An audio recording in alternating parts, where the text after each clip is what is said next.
Hi guys, this Darshan Khare reporting live from wowclass.com। और आज मैं एक बहुत अच्छी चीज़ आपके लिए लेके आया हूँ। 3 मंथ्स प्रिपरेशन स्ट्रेटेजी कि अगले 3 महीने में जो एग्जाम के लिए हमें बचे हैं तो उस पीरियड में हमने किस तरीके से प्रिपेयर करना चाहिए। ये स्ट्रेटेजी सुनने के पहले मेरे कुछ बेसिक असम्पशंस है। जैसे मैं आपको बोलूँ कि मैं ये सोच, वैसे एग्ज़ाम का तो शेड्यूल डिक्लेयर हो चुका है, 15th में के आसपास से एग्ज़ाम शुरू हो रहे हैं, एक दिन इधर उधर। मैं इस शेड्यूल में सिर्फ 3 महीने का ही स्ट्रेटेजी बना रहा हूँ और 15 ग्रेस डेज रख रहा हूँ आपके लिए कि अगर आप इस प्लान में कहीं फेल हो जाते हो तो 15 ग्रेस डेज आपको हेल्प करते रहे। ठीक है, आज मैं आपसे स्ट्रेटेजी शेयर करना चाहूँगा सीए फाइनल की, पूरे सब्जेक्ट के प्रिपरेशन की स्ट्रेटेजी। फिर और एक ये यू कैन से थोड़ा डिटेल्ड स्ट्रेटेजी बनाया है टाइम मैनेजमेंट के हिसाब से। कल हम सीए इंटर की स्ट्रेटेजी लेंगे और उसके बाद में सीए फाउंडेशन की स्ट्रेटेजी। तो आज एक स्ट्रेटेजी मैं आपसे शेयर करने वाला हूँ सीए फाइनल की। तो सीए इंटर के बच्चों, आप मायूस ना होइए, कल आपके लिए स्ट्रेटेजी आने वाली है। तो इस वीडियो को लाइक कीजिए, कमेंट कीजिए, शेयर कीजिए।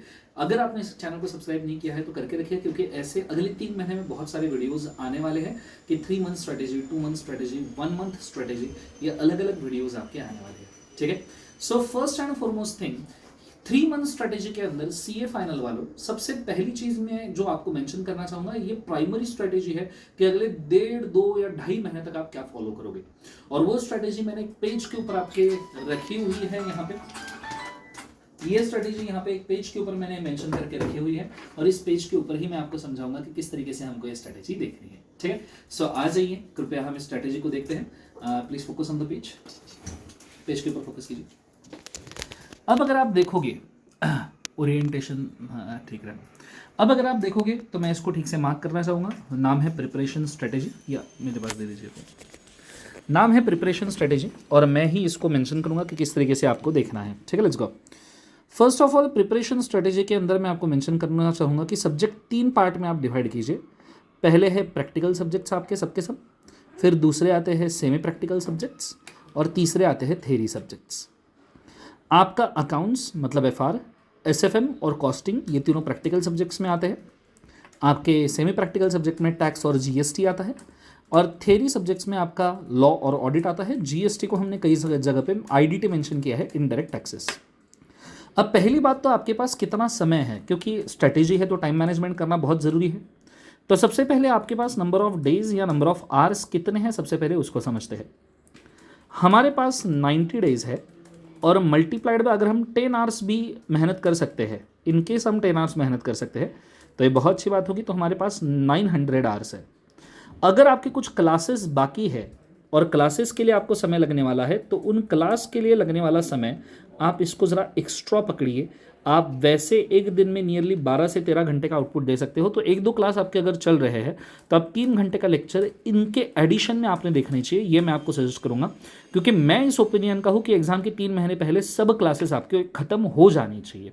बट सिर्फ आपके क्लोज क्लास बचे हैं, fast track batch, regular batch, तो वो क्लास का समय आपको ये 10 आवर्स के ऊपर, इसलिए मैंने यहाँ पे मॉडेस्टली 10 आवर्स ही पकड़ा है। और ये 3 महीने पहले अगर आप मुझे बोलोगे सर 10 आवर्स बहुत ज़्यादा है और क्लास का 3 घंटा बहुत ज़्यादा है, तो बेटा फिर अपन सीए फाइनल पे नहीं होने चाहिए। फिर मैं बोलना चाहूँगा अपन सीए फाइनल पे नहीं होने चाहिए। फिर तो अपन ने मतलब मुश्किल है। आप सबसे टफ कोर्स की बात कर रहे हो, उसके लास्ट लेवल की बात कर रहे हो और आप बोल रहे हो कि आपके पास 10 घंटे भी पढ़ने के लिए नहीं है और उसके ऊपर एक क्लास कंप्लीट करने के लिए भी नहीं है। तो जेन्युइनली स्पीकिंग, बाय हार्ट, हो सकता है आपको बुरा लगे, वी आर वेरी सॉरी, पर ये जो मैं टाइम मैनेजमेंट बोल रहा हूँ ये ऐसा ही चाहिए। जैसे मैंने आपको मेंशन किया, 10 आवर्स मुझे प्रिपरेशन का समय चाहिए ही चाहिए और आपके जो क्लासेस बचे हैं वो एक्स्ट्रा टाइम में ही जाएंगे। अब इसको हम डिवाइड करते हैं 2 पार्ट में। जो ग्रुप सिर्फ एक ग्रुप दे रहे हैं, सिर्फ ओनली 1 ग्रुप, या जो बोथ ग्रुप दे रहे हैं उनके लिए। अब जो ग्रुप 1 दे रहे हैं, पहली बात तो आपको मैं मेंशन करना चाहूँगा बच्चों, आपके पास तो देयर इज़ नो ऑप्शन, आपको तो पास होके ही दिखाना पड़ेगा, क्योंकि आप दे ही एक ग्रुप रहे हो। अगर आप एक ग्रुप दे रहे हो तो एक मॉरल बर्डन, एक मॉरल रिस्पॉन्सिबिलिटी बन जाती है बच्चों कि आपने पास हो जाना चाहिए। मैं फ्रैंकली बोलूँ तो मैं आपको ये बोलना चाहूँगा कि अगर आप सिंगल ग्रुप दे रहे हो ना तो आपके ऊपर मॉरल बर्डन बहुत ज़्यादा है कि आपने पास होके ही दिखाना चाहिए। क्योंकि अगर आप 4 सब्जेक्ट आप एक साथ दे रहे हो और आप उसमें भी आलसीपना कर रहे हो या फ्लंक हो रहे हो तो ये सही बात नहीं है। आप फिर खुद को अंडर एस्टिमेट कर रहे हो, आपकी पावर का फुल यूटिलाइजेशन नहीं कर रहे हो, आप आपकी ताकत का यूटिलाइजेशन नहीं कर रहे हो और ये चीज़ गलत हो जाएगी। ठीक है, सो मैं बोलना कि बेसिकली आप अगर एक ग्रुप दे रहे हो तो ऐसे सिचुएशन में आपकी रिस्पॉन्सिबिलिटी है कि आपने पास होना ही है, कंपलसरी पास होना है। और अगर आप बोथ ग्रुप दे रहे हो तो मैं ये नहीं बोल रहा आपने पास नहीं होना है, ऑब्वियस सी बात है आपने पास होना ही होना है, आपके पास भी ऑप्शन नहीं है, आपको भी पास होना ही पड़ेगा। बट आप बात समझ रहे हो मैं जो बोलना चाहता हूँ, बस आप समझ रहे हो तो बहुत बड़ी बात है। अब सबसे पहले मैंने इसको डिवाइड किया है दो पार्ट में, प्रैक्टिकल सब्जेक्ट, थ्योरी सब्जेक्ट, और फिर इनके टाइम मैनेजमेंट के ऊपर हम डिस्कशन करेंगे।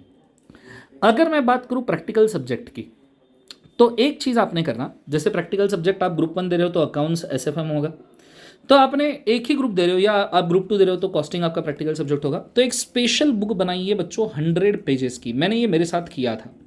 ये 100 पेजेस की बुक आपने बनानी है। इसके 3 स्टेप आप जरा याद रखिए। 100 पेजेस की बुक बनाओ, सभी क्वेश्चंस को आपको सॉल्व करना है और उसके मार्किंग्स करने हैं, ठीक है। 100 पेजेस की बुक बनाओ, सभी क्वेश्चन को सॉल्व करना है और उसके मार्किंग्स करना है। अब ये पॉइंट को थोड़ा सा मैं एक्सप्लेन करना चाहूँगा। मैं एक्चुअली अगर बोलूँ तो मेरा जो क्या कह सकते हैं सीए फाइनल पे या मेरे थ्रू आउट सीए जर्नी के अंदर मेरा प्रैक्टिकल सब्जेक्ट बहुत स्ट्रॉन्ग थे। मुझे प्रैक्टिकल सब्जेक्ट एक ही बार पढ़ने पड़ते थे और मैं फटाफट पास कर सकता था। मैं सीए फाइनल फर्स्ट अटेम्प्ट में जब फ्लंक हुआ था या फेल हुआ था, उस वक्त भी मुझे कॉस्टिंग में एग्जामिशन था एंड मेरे अकाउंट्स और एसएफएम ये नियर टू एग्जामिशन थे। 55 एंड 57 ऐसे कुछ मार्क मुझे उसके अंदर मिले थे, बट सिर्फ लॉ के अंदर मैं फेल था उस वजह से मुझे अटेम्प्ट वापस देना पड़ा। तो मैं बोलना ये चाहूँगा कि प्रैक्टिकल सब्जेक्ट मेरे स्ट्रॉन्ग थे और मैं उस केस में क्या स्ट्रैटेजी यूज़ किया था ये बोलना चाहूँगा। नॉर्मली तकलीफ ये होती है कि बच्चे सॉल्विंग प्रैक्टिस नहीं करते। मैं बच्चों आपको ये बोलना चाहूँगा कि आपको सभी क्वेश्चन जो एक ही ग्रुप दे रहा है, सिंगल ग्रुप, उसने सभी क्वेश्चन सॉल्व करने हैं। सभी क्वेश्चन जो आपके बुक में सभी क्वेश्चन हैं वो सभी के सभी क्वेश्चन आपने सॉल्व करने हैं और वो सभी क्वेश्चन सॉल्व करके आपने एक 100 पेजेस के बुक में उसका एक सार बना लेना है, एक समरी आपने बना लेना है। फॉर एग्जाम्पल एक क्वेश्चन आप सॉल्व कर रहे हो, बोथ ग्रुप वाले भी इसको याद रखना, मैं बोथ ग्रुप वालों के भी स्टेप्स बोल दूं पहले। तो बोथ ग्रुप वालों के लिए भी मैंने लिखा हुआ है कि 100 पेजेस की एक बुक बनानी है। देखो प्रैक्टिकल में ही 100 पेजेस की बुक बनानी है, सिर्फ बोथ ग्रुप वालों को 1:3 के प्रपोर्शन में सॉल्व करने हैं। ये मैं मेंशन करूंगा कैसे, और मेक मार्किंग्स। तो आप देख सकते हो दोनों के स्टेप्स सेम है, ठीक है, दोनों के स्टेप्स सेम है। सिर्फ यहाँ पे 1:3 मार्किंग है जो बोथ ग्रुप से अपीयर कर रहे हैं, क्योंकि उनको थोड़ा समय सेव करने की जरूरत है दूसरे भी ग्रुप के लिए। तो 1:3 मार्किंग करना है, 1:3 सॉल्व करना है और मेक मार्किंग्स आपको करना पड़ेगा। तो बच्चों अब ये स्ट्रैटेजी कैसे वर्क करती है, हाउ दिस स्ट्रैटेजी वर्क्स है मैं बोलना चाहूँगा। आप जब प्रैक्टिकल पेपर सॉल्व करते हो तो नॉर्मली मैंने देखा बच्चे टी टेबल बनाते हैं, सॉल्व करते हैं और अब क्वेश्चन खत्म होने के बाद में भूल जाते हैं। ऐसी चीज़ें फिनिशअप नहीं होती। एक 100 पेजेस की बुक बनाओ, क्वेश्चन लो। फॉर एग्जाम्पल आपने अकाउंट्स का कंसोलिडेशन का क्वेश्चन उठाया है या अमलगमेशन का क्वेश्चन उठाया है, क्वेश्चन लो, उसको प्रॉपरली पूरा हाफ आवर में सॉल्व करो। अब आप बोथ ग्रुप के हो या सिंगल ग्रुप के हो, पहला क्वेश्चन आपने पूरा हाफ आवर में सॉल्व करना है। हाफ आवर नॉर्मली लगता है एसएफएम का एक प्रॉब्लम या अकाउंट्स का एक प्रॉब्लम या कॉस्टिंग का एक प्रॉब्लम सॉल्व करने के लिए। एसएफएम में हो सकता है 15 से 20 मिनट लगे, तो एक हाफ आवर में 2 क्वेश्चन हो जाएंगे। आई मीन टू से कि एक क्वेश्चन आप सॉल्व कीजिए, ठीक है, प्रॉपरली, और पूरा एग्जाम फॉर्मेट में सॉल्व कीजिए और फिर उसको मॉडल आंसर के साथ चेक कीजिए। एक क्वेश्चन पूरा मॉडल आंसर फॉर्मेट में सॉल्व करना है, फिर उसको मॉडल आंसर के साथ चेक करना है, और जो भी आपको स्पेशल एडजस्टमेंट लगते हैं, जहां आपकी गलतियां होती है, जो आउट ऑफ लॉजिक है, जो काफी इंपॉर्टेंट एरियाज आपको उस क्वेश्चन में लगते हैं, 4 चीजें, जो भी गलतियां होती है, जो भी स्पेशल एडजस्टमेंट है, जो भी आउट ऑफ लॉजिक है और जो भी इंपॉर्टेंट एरियाज है, ये सब चीजें आपने उठा के विथ देयर प्रैक्टिकल इंप्लीमेंटेशन उस 100 पेजेस की बुक में लिख देने हैं। बस इतना ही करना है। 4 चीज़ें आपको लिखनी है, जो गलतियां हुई है, जो स्पेशल एडजस्टमेंट है, जो आउट ऑफ लॉजिक है और जो वेरी इंपॉर्टेंट है। ये 4 चीज़ें आप उस क्वेश्चन में ऐसे आपने क्या लर्न की मॉडल आंसर में से, वो मार्क करके रखिए मॉडल आंसर में और आपके 100 पेजेस के बुक में लिख दीजिए। This is how it should be done. अब अगर आप सिंगल ग्रुप दे रहे हो तो आपने हर क्वेश्चन ऐसे सॉल्व करना है। सिंगल ग्रुप दे रहे हो, हर क्वेश्चन ऐसे आपने सॉल्व करना है और हर एक के एडजस्टमेंट लिखने हैं। अगर आप बोथ ग्रुप दे रहे हो तो एक क्वेश्चन सॉल्व करो प्रॉपर एग्जाम फॉर्मेट में और 3 क्वेश्चन आप टी टेबल में सॉल्व कर सकते हो। टी टेबल हम जो नॉर्मली बनाते हैं कि भैया एक दंडी ऊपर एक आड़ी दंडी, बात खत्म हो गई, उसी के अंदर हम वैल्यूज लिखना शुरू करते हैं। तो बचे हुए 3 क्वेश्चन आप टी टेबल में सॉल्व कर सकते हो। ये बोथ ग्रुप वालों के लिए, क्योंकि उनको ग्रुप 2 के लिए भी थोड़ा समय निकालना है, ठीक है, दूसरे ग्रुप के लिए भी समय निकालना है। सो जो सिंगल ग्रुप दे रहा है उसने सभी क्वेश्चन ऐसे एग्जाम फॉर्मेट में ही सॉल्व करने। देखो ग्रुप 1 जो दे रहे, सिर्फ सिंगल ग्रुप जो दे रहे हैं, आपके पास ऑप्शन नहीं है बच्चों, आपको प्रूव करना ही पड़ेगा कि आप पास हो चुके हो। तो ऐसे केस में कहीं पे भी आलसीपना मत बरतना। I am seriously telling you, जो सिर्फ सिंगल ग्रुप देते हैं उनके ऊपर ज्यादा बर्डन है पास होने का। आपको होना ही पड़ेगा, क्योंकि अगर आप नहीं हुए तो नेक्स्ट अटेम्प्ट में वापस से आपका कॉन्फिडेंस लूज हुआ रहेगा कि मैं भाई साहब एक ही ग्रुप पास नहीं कर सकता तो मैं 2 की तो सोच भी नहीं सकता। तो आपका मॉरल डाउन हो जाएगा, आपका कॉन्फिडेंस लो हो जाएगा। ये चीज के ऊपर ना आइए कृपया प्लीज, ये मेरी रिक्वेस्ट है। सो ग्रुप एक ही ग्रुप देने वाले तो सभी क्वेश्चन सॉल्व करने हैं भाई साहब, सभी सॉल्व करने हैं, ठीक है, कोई ऑप्शन ही नहीं है। और जो स्पेशल चीज है 100 पेजेस की बुक के अंदर मार्क करके रखो, वेरी सिंपल वेरी सिंपल, ठीक है। और बोथ ग्रुप जो दे रहा है, एक क्वेश्चन प्रॉपर एग्जाम फॉर्मेट में पूरा सॉल्व करना और बचे हुए 3 क्वेश्चन टी टेबल में आप सॉल्व कर सकते हो। नियरली इफेक्ट वही आएगा 19-20, बट समय बचाने के लिए ये चीज चल सकती है बोथ ग्रुप वालों के लिए, एक ग्रुप देने वालों के लिए बिल्कुल नहीं चल सकती। ये चीज मैं पहले ही मेंशन कर दूं। सो आपने क्या किया, स्टेप 1 100 पेजेस की बुक बनाई, स्टेप 2 सिर्फ एक ग्रुप देने वालों ने पूरे सवाल सॉल्व किए अच्छे से और उसको मार्किंग किए और एक 100 पेजेस की बुक में लिख लिए। और जो बोथ ग्रुप दे रहे हैं उन्होंने 100 पेजेस की बुक बनाई, 1:3 के प्रोपोर्शन में, एक क्वेश्चन पूरा और 3 क्वेश्चन टी टेबल पे सॉल्व किए हैं और उसका मार्किंग करके बाकायदा 100 पेजेस की बुक्स के अंदर हमने लिख लिया। कौन से 4 adjustment, special adjustment, out of logic adjustment, जो गलत हुई है वो चीजें, और चौथा वेरी इंपॉर्टेंट चीज है। अब ऐसा हो सकता है ये चारों चीजें एक ही हो या 2-3 चीजें मिलकर एक हो कि वेरी इंपॉर्टेंट है, आउट ऑफ लॉजिक भी है, स्पेशल भी है, तो ऐसा भी हो सकता है, that is not a issue. तो कृपया ये चीज को कीजिए, इससे आपका बर्डन बहुत ज्यादा रिड्यूस हो जाएगा। बाकी मैं उन चीजों के ऊपर कमेंट नहीं करना चाहूंगा, क्योंकि आपने कहीं ना कहीं क्लास लगाई होगी, तो मैं उन चीजों के ऊपर कमेंट नहीं करना चाहूंगा कि कैसे पढ़ना चाहिए, क्या पढ़ना चाहिए। बट सॉल्विंग ये बहुत कॉमन चीज है जो सब स्टूडेंट ने करनी चाहिए। कैसे पढ़ना चाहिए, क्या पढ़ना चाहिए, इसके लिए आपको जिन टीचर्स ने पढ़ाया, विथ ड्यू रिस्पेक्ट, ऑब्वियसली उन्होंने सही बताया होगा, उन स्ट्रेटेजीज को फॉलो कीजिए। सिर्फ सॉल्विंग करने के लिए आप इस स्ट्रेटेजी को एडिशनली फॉलो कर सकते हो, ये मेरी तरफ से आपको टिप रहा, ठीक है। अब जाते हैं थ्योरी सब्जेक्ट्स के ऊपर कि थ्योरी में हम क्या करते हैं। Now if you see in the theory subjects, सबसे पहले मैं दोनों केसेस में बोलना चाहूंगा, जो लिखा रहता है ना यहाँ पे रीडिंग करना। बहुत सारे बच्चे थ्योरी सब्जेक्ट में सिर्फ रीडिंग करते हैं, बहुत सारे बच्चे थ्योरी सब्जेक्ट में सिर्फ रीडिंग करते हैं। तो मैं पहले इस चीज़ को काट दूं, सिर्फ रीडिंग से यहाँ पे बात नहीं बनने वाली। पॉइंट नंबर 1 को मैं काट दूं, सिर्फ रीडिंग से बात नहीं बनने वाली। बोथ ग्रुप जो दे रहा है उसको भी सिर्फ रीडिंग से बात नहीं बनने वाली। रीडिंग थ्योरी सब्जेक्ट में भूल जाओ। मैं आपको बच्चों बोलना चाहूंगा कि बच्चे मेरे पास आते हैं, बोलते सर हमने ये पढ़ा, इतना पढ़ा था सर, मैं दिन दिन भर रीड करता था, फिर भी सर मार्क्स नहीं आए। बेटा लास्ट पॉइंट पे एग्जाम 3 घंटे के लिखने की है, रीड करने की नहीं है, ओरल एग्जाम नहीं है। तो बैठ के रिमेंबर करने से फायदा नहीं होगा। आपको शायद नहीं पता, हमारा दिमाग ट्रेंड होता है 2 अलग अलग चीजों में भाई साहब। अगर आप सिर्फ रीड करके याद करने की कोशिश कर रहे हो तो दिमाग सिर्फ याद करने में ट्रेंड होगा, लेकिन लास्ट 3 घंटे में हमको याद भी करना पड़ता है और हमें लिखना भी पड़ता है याद करते करते। This is a very different technique, और दिमाग को आपको उसके अंदर ट्रेन करना पड़ेगा कि याद करके करते लिखना है। इसीलिए सिर्फ रीडिंग से बात नहीं बनेगी, मैं पहले ही बोल रहा हूं नहीं बनेगी। मैं खुद थ्योरी सब्जेक्ट पढ़ाता हूं लॉ, स्टिल मैं यहां बोलना चाहूंगा सिर्फ रीडिंग से बात नहीं बनेगी। अब जो सिंगल ग्रुप दे रहे हैं उसने हर एक क्वेश्चन बैंक का सॉल्व करना है। आजकल क्वेश्चन बैंक तो आपको हर जगह मिल जाएगी, ऐसा नहीं आपको क्वेश्चन बैंक नहीं मिलेगी। और जो बोथ ग्रुप दे रहे हैं अगेन 1:3 के प्रोपोर्शन में वो सॉल्विंग कर सकते हैं, मतलब एक पूरा क्वेश्चन और 3 क्वेश्चन वो सिर्फ रिमेंबर करके भी सॉल्व कर सकते। तो मैं वापस से ये स्ट्रेटेजी को मेंशन कर दूं, जैसे हमने प्रैक्टिकल सब्जेक्ट में किया सेम है भाई साहब। आपने एक क्वेश्चन पढ़ना है जो सिंगल ग्रुप दे रहे पढ़ना है और उसका मॉडल आंसर खुद के हिसाब से लिख के देखना है कि क्या आपको लगता है आंसर होना चाहिए। फिर वो आंसर को आपके मॉडल आंसर से चेक कीजिए। जो भी क्वेश्चन यार आप रेफर कर रहे हो, प्रैक्टिस मैनुअल कर रहे हो, किसी और की बुक कर रहे हो, मेरी बुक कर रहे हो, तो उसके साथ मॉडल आंसर से चेक कीजिए। अगेन 4 चीज़ें, जो गलत हुआ, जो स्पेशल एडजस्टमेंट है, आउट ऑफ लॉजिक और इंपॉर्टेंट, ये 4 चीज़ें आप मार्क कीजिए आपके मॉडल आंसर में। अब इस केस में आपको 100 पेजेस की बुक्स बनाने की ज़रूरत नहीं है, क्योंकि आप जो क्वेश्चन मार्क करोगे उसको रैंक करो 3 स्टार 4 स्टार 5 स्टार। ये 4 एडजस्टमेंट मार्क करने के बाद में 3 स्टार 4 स्टार 5 स्टार रैंक करो आपके हिसाब से। कि सोचो कि मैं जब फर्स्ट रिवीजन करूंगा या मैं सेकंड रिवीजन करूंगा तो क्या इस क्वेश्चन को मैंने पढ़ना चाहिए, क्या इन एडजस्टमेंट को पढ़ना चाहिए। एक थॉट दो 5-10 सेकंड का और उसको मार्क करो 3 स्टार 4 स्टार 5 स्टार के रैंक में। इससे आपको बहुत हेल्प होगी। और फिर जब आप वापस से रिवीजन करोगे तो उस वक्त आपने सिर्फ उन्हीं क्वेश्चंस को देखना है। अगर आप मेरी क्वेश्चन बैंक, स्पेसिफिकली मेरी क्वेश्चन बैंक पूरी एक बार लिख के देखते हो तो 60 से 70 मार्क का पेपर देखा हुआ आएगा। मतलब exactly same values same name नहीं रहेगा, बट लॉजिक नियरली सेम रहेंगे, क्योंकि वो लॉजिक छोड़ के और कुछ बन ही नहीं सकता। 60 टू 70 मार्क्स का पेपर बच्चों आपका देखा हुआ आएगा, that I can assure you, अगर आप मेरी क्वेश्चन बैंक पूरे तरीके से सॉल्व करते हो तो।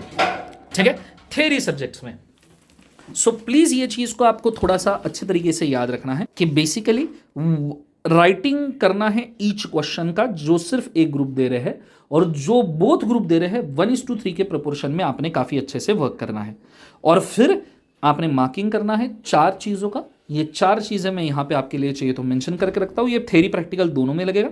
सबसे पहले जो आपको लगता है कि भैया रॉन्ग हुआ है, जो आपको लगता है डिफिकल्ट है, जो आपको लगता है आउट ऑफ लॉजिक है, हम डिफिकल्ट को स्पेशल भी बोल सकते हैं, और जो आपको लगता है that is the last thing कि भैया वेरी वेरी इंपॉर्टेंट है। ये 4 चीजें आपने मार्क करनी है प्रैक्टिकल थ्योरी दोनों केस में। अब इस तरीके से आपने थ्योरी पढ़ना चाहिए। बाकी आपने थ्योरी की क्लासेस किससे भी लगाई हो, उन्होंने आपको पढ़ने का स्ट्रेटेजी दिया होगा, उसके अंदर मैं कमेंट नहीं करना चाहता, पर राइटिंग ये बहुत इसेंशियल है। बिना राइटिंग के आपको मार्क्स नहीं मिलने वाले। मैं मेरे रेगुलर बैच में भी चिल्ला चिल्ला के थक गया हूं कि ऐसा कीजिए। सो please do this is very essential and very important. मैं मेरे रेगुलर बैच के अंदर राइटिंग प्रैक्टिस करवाता हूँ। नियरली हमने सीए फाइनल में 30-40 क्वेश्चन का आंसर राइटिंग प्रैक्टिस किया है, सीए इंटर में 40-50 क्वेश्चन का आंसर राइटिंग प्रैक्टिस किया है। तो ये चीज़ें बहुत ज़्यादा ज़रूरी है। So please do that. ठीक है, फिर आते हैं भाई साहब, सबसे आखिरी चीज के ऊपर आते हैं भाई साहब, टाइम मैनेजमेंट के। सर ये सब हमारा टाइम मैनेजमेंट में हो जाएगा क्या? अब ये मैं ओवरऑल रफ फिगर्स दे रहा हूं। एक 300 का मैंने ब्लॉक बना के रखा है, 300 का। ये आप चाहो तो आपके हिसाब से बढ़ा सकते हो, आपके हिसाब से कम भी कर सकते हो, ये चीज मैं बोलूं। पर मैं 300 के ब्लॉक के हिसाब से 300 क्वेश्चन हर एक सब्जेक्ट, मतलब बेसिक पासिंग की कैटेगरी अगर आपको मैच करनी है तो 300 क्वेश्चन हर एक सब्जेक्ट के होने चाहिए। इतना तो भी मुझे दिल से लगता है, इसलिए मैंने 300 का ब्लॉक बनाया है। आप इससे ज्यादा कर सकते हो तो उतने आवर्स आप ऐड कर सकते हो, तो पर मैं 300 के ब्लॉक के हिसाब से बोलता हूं। पर ऐसा नहीं है कि 300 ही करने हैं, आपने 400 500 600 जितने करो उतने कम है। So please do that. So मैं बताना कि पूरे कैलकुलेशन 300 के ब्लॉक के हिसाब से। अब अगर आप अकाउंट्स एफआर, सिर्फ आप सिंगल ग्रुप अपियर कर रहे हो, तो टाइम मैनेजमेंट में अकाउंट एफआर के 300 क्वेश्चन आप सॉल्व करते हो। पर क्वेश्चन हाफ आवर आपको लगने वाला है, नियरली 150 घंटे आपको लगेंगे एफआर के लिए। एसएफएम के 300 क्वेश्चन आप सॉल्व करते हो, हाफ आवर पर क्वेश्चन आपको लगेगा, 150 घंटे लगेंगे एसएफएम के लिए। लॉ के 300 क्वेश्चन सॉल्व करते हो, 20 minute is more than enough for 1 question, is equal to 100 hours. एक आवर में 3 क्वेश्चन, तो 100 आवर्स आपके नियरली हो रहे हैं यहाँ पे। और ऑडिट के 300 क्वेश्चन सॉल्व करते हो, 20 मिनट पर क्वेश्चन, तो 100 आवर्स आपको लगने वाले हैं with writing and marking wrong, different, special, out of logic and important वाली चीज़ें। अब अगर आप इनका टोटल करो तो 150, 300 और 200, मतलब टोटल यहाँ पे 500 घंटे की बात हो रही है। जो सिर्फ एक ग्रुप अपियर कर रहे हैं, 500 घंटे की यहाँ पे सिर्फ मैंने आपको कैलकुलेशन दिए है। हमारे पास 900 घंटे अवेलेबल है और ऊपर से 15 दिन ज़्यादा एग्जाम के लिए, 15 में से पेपर है ना। तो आप इसको एस्केलेट कीजिए, आप 500 क्वेश्चन सॉल्व कीजिए। और ऐसा नहीं कि इतना ही लगेगा, हो सकता है इससे 10-20% ज़्यादा लग जाए। तो मैं आपको जो बोल रहा हूँ कि भैया 500 घंटे आपको लगने वाले, हो सकता है 550 घंटे लग जाए, 600 घंटे लग जाए। तो उस प्रिपरेशन के लिए भी स्ट्रेटेजी रहना, क्योंकि हर एक की स्पीड सेम नहीं होती। किसी की फर्स्ट रीडिंग की स्पीड बहुत ज़्यादा होती है, सेकंड रीडिंग की स्पीड कम होती है, किसी की दोनों रीडिंग की स्पीड ज़्यादा होती है। So it's up to you. ये कम ज़्यादा थोड़ा बहुत 10-20% से हो सकता है। तो उसके लिए क्वेश्चन बना के रखो और उस हिसाब से नंबर ऑफ क्वेश्चन आप एक्सकेलेट करो। जो सिर्फ एक ग्रुप दे रहे हैं, मैं तो बोलूंगा 500 क्वेश्चन हर सब्जेक्ट के सॉल्व करो। इससे ऑटोमेटिकली आपका कॉन्फिडेंस डबल ट्रिपल हो जाएगा। सेम कैलकुलेशन में यहां देना चाहूंगा ग्रुप 2 के लिए। 300 क्वेश्चन कॉस्टिंग के, हाफ आवर 150, डीटी के 300 क्वेश्चन, हाफ आवर 150, आईडीटी के 300 क्वेश्चन, 20 मिनट 100। ठीक है, सो ये टोटल हो गए भैया 400 घंटे। और ऑप्शनल सब्जेक्ट के बारे में मैंने यहाँ पे कोई डिस्कशन नहीं किया है। ऑप्शनल सब्जेक्ट के लिए आप रफली 150 घंटा पकड़ लीजिए आपके प्रैक्टिस के लिए। तो यहाँ पे भी 550 घंटे के अंदर आपका प्रिपरेशन होगा। आप भी इसको एस्केलेट कर सकते हो। अगर मैं बात करूं जो बोथ ग्रुप अपीयर कर रहा है और हम फॉलो कर रहे हैं 1:3 वाला स्ट्रेटेजी, तो जो बोथ ग्रुप अपीयर कर रहा है वो नॉर्मली अकाउंट्स के 5 क्वेश्चन 1.5 से 2 घंटे में कंप्लीट कर सकता है। 5 क्वेश्चन पर 1.5 आवर टू 2 आवर्स में कंप्लीट कर सकता है। तो अकाउंट्स के लिए आपको 90 से 120 घंटे मिलेंगे। एसएफएम के 5 क्वेश्चन आप कंप्लीट कर सकते हो 1.5 आवर्स टू 2 आवर्स में, तो 90 से 120 घंटे मिलेंगे। लॉ के 5 क्वेश्चन आप कंप्लीट कर सकते हो 1 आवर टू 1.5 आवर्स में, तो आपको 60 मिनट से 90 मिनट मिलेंगे। ठीक है, 60 से 90 घंटे मिलेंगे, और आप ऑडिट के लिए भी 60 से 90 घंटे पकड़ सकते हो, same as law.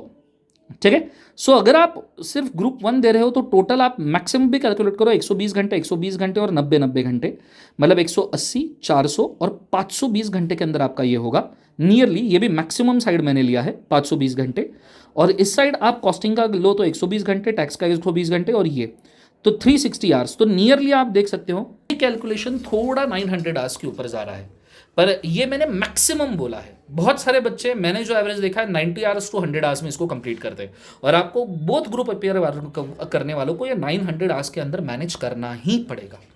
Optional subject के लिए क्योंकि आपको 100 घंटे ज़्यादा लगने वाले हैं, तो जो एक्सेस 15 दिन का आपको समय मिलने वाला है, या अभी जो 2-4 दिन का समय है, कृपया उसको आप यूटिलाइज कीजिए, या आपके वर्किंग आवर्स बढ़ाइए। अगर आप 10 घंटे की जगह 14-15 घंटे पढ़ सकते हो, तो आप सोचो कि अगले 90 दिन में आप 450 घंटे ज़्यादा पढ़ सकते हो। अगर आप 5 आवर्स भी ज़्यादा पढ़ रहे हो तो 450 घंटे ज़्यादा, it is as good as preparing one subject.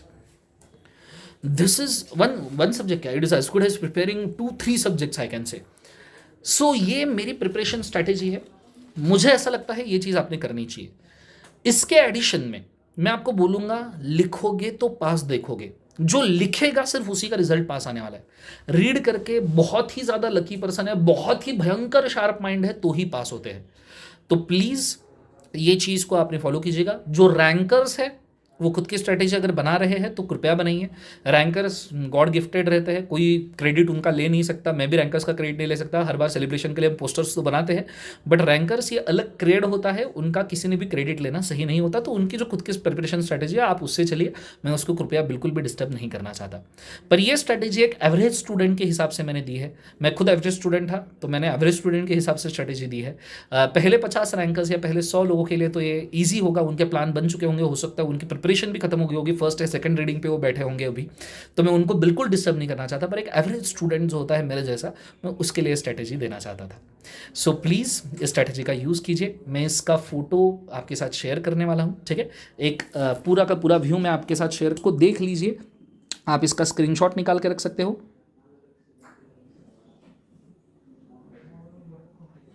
I hope this will help you a lot. ये एक हाफ आवर के अंदर काफ़ी अच्छा प्रिपरेशन स्ट्रेटेजी मेरी देने की इच्छा थी, एंड नियरली आई गेस मैंने 25 मिनट्स में ही कंप्लीट किया है। अगर आपको इससे एडवांटेज हुआ है तो कृपया लाइक, कमेंट, सब्सक्राइब और शेयर कीजिएगा, हर एक बंदे से इसको शेयर कीजिएगा। और इस स्ट्रेटेजी की खास बात यह है कि मैं आपके पढ़ाने के टेक्निक्स, पढ़ने के जो टेक्निक है उनको चेंज नहीं कर रहा, मैं सिर्फ राइटिंग के टेक्निक्स को चेंज कर रहा हूँ, जो एक्चुअल रिजल्ट लाते हैं। जो बहुत ज़्यादा लिखेगा वही यहाँ पे पास देख सकता है, ठीक है। तो ये चीज़ को बड़े अच्छे तरीके से आपने याद रखना। कंसेप्ट समझ में आया सबको, हाँ ना। तो ये चीज़ को बहुत अच्छे से याद रखना। साथ में एक छोटा सा सीए फाइनल वालों के लिए मैं बोल दूँ, छोटा सा प्रमोशन कर दूँ, I am very sorry, we have to do that. किसी को रेफर करना है सीए फाइनल लॉ का बैच, तो हम 10 फरवरी से शुरू करने वाले हैं। रेगुलर लेक्चर्स 45 रेगुलर लेक्चर्स है, 45 कंटेंट लेक्चर्स है, और 15 ऑप्शनल लेक्चर है, जिसके अंदर हमारे क्वेश्चन बैंक, आरटीपी, एमटीपीज ये हम सब करने वाले हैं। जो लाइव स्ट्रीम में एडमिशन लेने वाले हैं उनको 50% बैकअप दिया जाएगा। जो जीडीपीडी में है उनको 1.5 व्यूज़, मतलब पूरे एक बार लेक्चर देख सकते हो, 50% एडिशनल बैकअप उनको दिया जाएगा। wowclass.com से आप परचेस कर सकते हो। नियरली प्राइस कम ही है फिलहाल, 9,500, 9,500, 10,000। ये प्राइस आगे जाके बढ़ने वाली है। तो प्लीज़ ये चीज़ को भी बहुत सारे बच्चों से शेयर कीजिएगा। आई होप सो इस स्ट्रैटेजी से आपको कुछ ना कुछ फ़ायदा होगा। कम से कम समय में एक अच्छी स्ट्रैटेजी देने की मैंने कोशिश की है। जो लिखेगा, लास्ट 3 घंटे लिखने के हैं, लास्ट 3 घंटे आपको तलवार से युद्ध करना है, तो यहाँ लकड़ियों से खेल के नहीं चलेगा। सो प्लीज़ इस चीज़ को फॉलो कीजिए। दिस दर्शन करे signing out. Good day, God bless you, take care, शब्बा खैर, 10 अलविदा। बाय बाय बेटा, बेस्ट ऑफ लक।